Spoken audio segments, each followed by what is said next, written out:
Hello friends, Kubi ಕಿಚನ್ಗೆ ಸ್ವಾಗತ. ಇವತ್ತು ಹೆಸರು ಬೇಳೆ ಶಾವಿಗೆ ಹಾಕಿ ಪಾಯಸ ಮಾಡ್ತಾಯಿದ್ದೀನಿ. ಇದಕ್ಕೆ ಬೇಕಾಗಿದ್ದ ಸಾಮಗ್ರಿಗಳು: ಗೋಡಂಬಿ, ದ್ರಾಕ್ಷಿ, ಒತ್ತುತ್ತೆ, ಬಾದಾಮಿ, ಒಂದೆರಡು ಏಲಕ್ಕಿ ಕಾಯಿ, ಸ್ವಲ್ಪ ಕಾಯಿ, ಸ್ವಲ್ಪ ಒಣ ಶುಂಠಿ. ಇವೆಲ್ಲ ನೈಸಿಗೆ ರುಬ್ಕೋಬೇಕು ಮಿಕ್ಸಿನಲ್ಲಿ.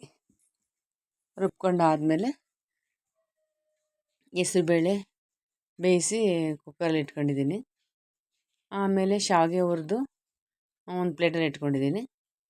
ಇವಾಗ ಗ್ಯಾಸ್ ಮೇಲೆ ಒಂದು ಸ್ಟೀಲ್ ಪಾತ್ರೆ ಇಟ್ಬಿಟ್ಟು ಅದಕ್ಕೊಂದು ಸ್ವಲ್ಪ ತುಪ್ಪ ಹಾಕಿ ಗೋಡಂಬಿ ದ್ರಾಕ್ಷಿ ಹಾಕಿ ಹುರ್ಕೊಂಡು ಅದಕ್ಕೆ ಬೇಯಿಸ್ಕೊಂಡಿರ್ತಕ್ಕಂಥ ಹೆಸರುಬೇಳೆನ ಹಾಕಿ ಸ್ವಲ್ಪ ತಿರುಗಿಸ್ಬೇಕು. ನಿಧಾನಕ್ಕೆ ತಿರುಗಿಸಿ ಆದಮೇಲೆ ತುಪ್ಪ ಎಲ್ಲ ಅದಕ್ಕೆ ಸೇರಿಕೊಳ್ಳುತ್ತೆ.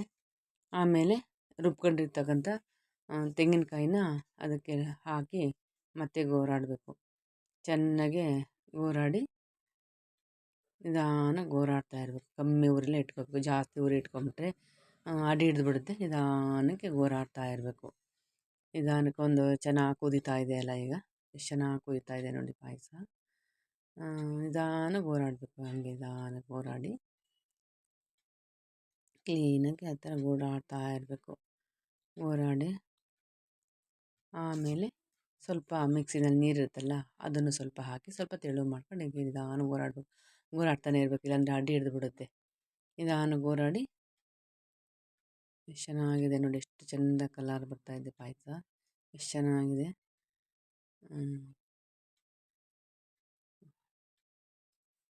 ಅದಾದಮೇಲೆ ಇವಾಗ ಶಾವಿಗೆ ಇರುತ್ತೆ, ಶಾವಿಗೆ ಹಾಕ್ಕೋಬೇಕು. ಹುರಿದಿರ್ತಕ್ಕಂಥ ಶಾವಿಗೆ ಹಾಕ್ಕೊಂಡು